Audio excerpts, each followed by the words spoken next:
So Minster FM is with Charles Hutchinson, and Charles, you're running CharlesHutchPress. CharlesHutchPress, new website that has started in late November, and hopefully gaining momentum. Yes, so basically a lot of what you used to write for the newspaper. I am basically doing exactly that. I think possibly with more liberty, perhaps. Not with ever getting libelous, but there's a certain freedom that comes, I think, with there is, and shackles. people don't always understand what a critic actually is. You're there to criticise sometimes, aren't you? The word is carefully chosen. I always try to, I think I was told with amateur reviews accentuate the positive, which I understood.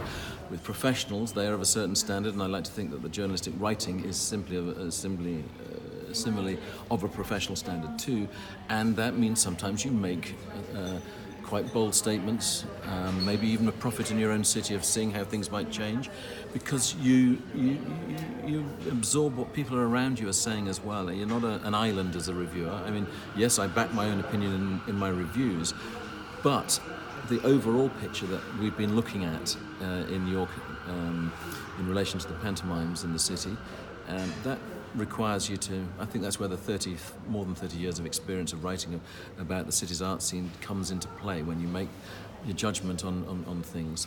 And we're in a very interesting time for the city.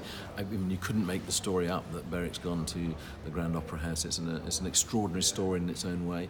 A partnership between Berwick, the longest running dame in the country, and Kudos, the big pantomime powerhouse. Fascinating story. At the same time, here at the Theatre Royal, a new executive director settling into his post. He has to look in terms of a longer term plan. I think the uncertainty surrounding Berwick here was beginning to be stifling in every way, and was unhealthy actually for this theatre in the end. I understood the decision Berwick made to retire. That might have been influenced at the time partly by the heart bypass that he'd come through, maybe a little bit of uncertainty about how he was going to feel. I think he feels strong, and that's so and if you're a performer, to suddenly not have an audience, you whatever age you are, you can understand that, and there's no doubt that he still connects, which is the key thing. But this theatre was in a situation where how long could that situation last? When was going to be the last? If he came back, who actually is in the control of this theatre? That was a big element on the Saturday night where Berwick said what he did.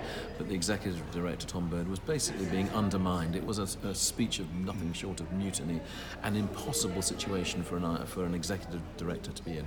Now, obviously, his babes and his bairns, to quote his phrase, some of them have had a right old go at you about expressing people are very welcome that to have a go. I don't have a problem with that. No. It's the nature of journalism.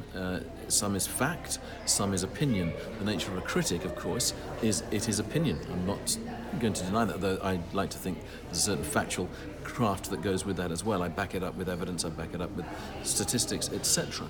And it's a combination of the two, but I feel that that to me actually is one of the problems, is that people become blind to. They go to the same holiday every year. They have the same meal at the same restaurant every time. They suddenly don't change, and they're creatures of habit. Now, I'm nothing against habit, except that I think you don't necessarily look at if things aren't as good as they were, perhaps.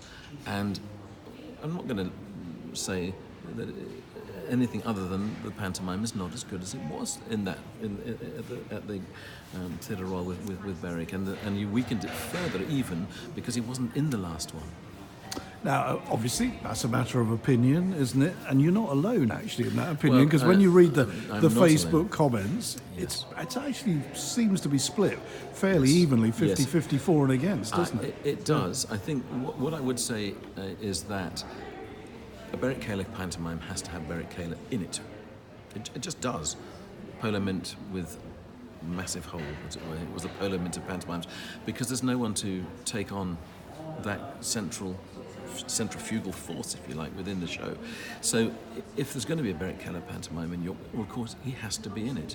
At the same time, I think the standards need to step up again. And I mean that in terms of script. I also think things like the Slap 16, which I've mentioned for several years, are definitely weakened. Now, with Kudos being able to throw money at that pantomime, which it will, that is clearly in a position to maybe strengthen certain things that weren't there. And there's no getting away from it, as I say.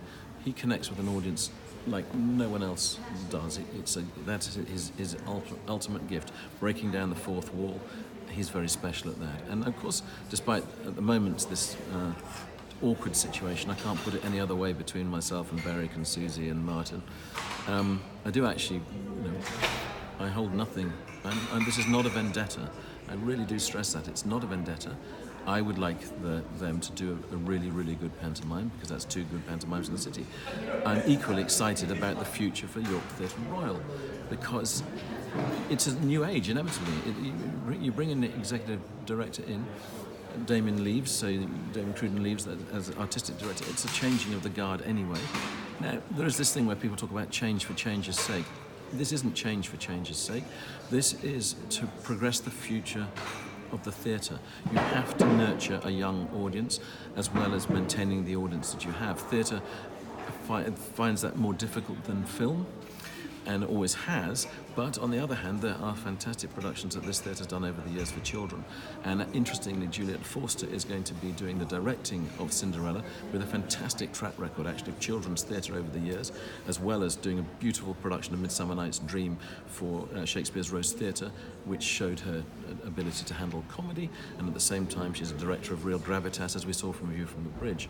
So I think that's a really good appointment. I also like the fact that the company that's worked with Evolution have won Pantomime of the Year award something like 3 years in a row. Sheffield Lyceum is the closest one to here that's done a pantomime that's got a fantastic track record. And interestingly, what was their pantomime this last Christmas? It was Cinderella. And it's going to be Cinderella here. Now, interestingly as well, Paul Hendy's script is written from Cinderella at Sheffield, but the way it'll work is that starts as a template, and then the local writer, David Reed, born and bred in York, has gone on to write comedies, podcasts, some with an historical bent to them. He will, if you like, Yorkify it, if that's a verb we can allow. So it will be a combination of Paul Hendy's writing skills and a local writer, David Reed, who's come back to live in York now with his family, has a feel for York, brings York elements to it. Casting is going to be interesting as well. I've just been chatting with Paul Hendy now. Not going to be star cast. It's going to be a cast that will look to have freshness, young talent coming through, and I think young talent from York will play its part in that. And actually, interestingly, they're very welcome, Evolution, to suggestions as to who they might check out as talent that would be in the York pantomime. Well, just finally, when we broke this news on Minster FM, we talked to you, and everybody is still sort of mentioning the phrase, a coup or a coup de grace. It is interesting, isn't it? Because if you look at, say, the similarities with a move from, say, the BBC to ITV, I was thinking of Bruce Forsyth. Now, this is back in the 70s. So. Or Morecambe and Wise, they made the same move. Or Morecambe and Wise, yes. Tony Hancock as well. Hancock made the move, yes. Yeah, so it always is a high-risk strategy, isn't it, to do a move like this? It is a high-risk strategy. In a word, what's your hunch about whether this will work for Beric or not? It's, to be honest, my hunch. I think it's 50-50, to be honest, because there are certain things that have not worked well here at the Theatre Royal, in terms of how it was compared to the past. I think to get to the standards that it used to be is a lot of work involved. The good thing from his point of view is Kudos will be very supportive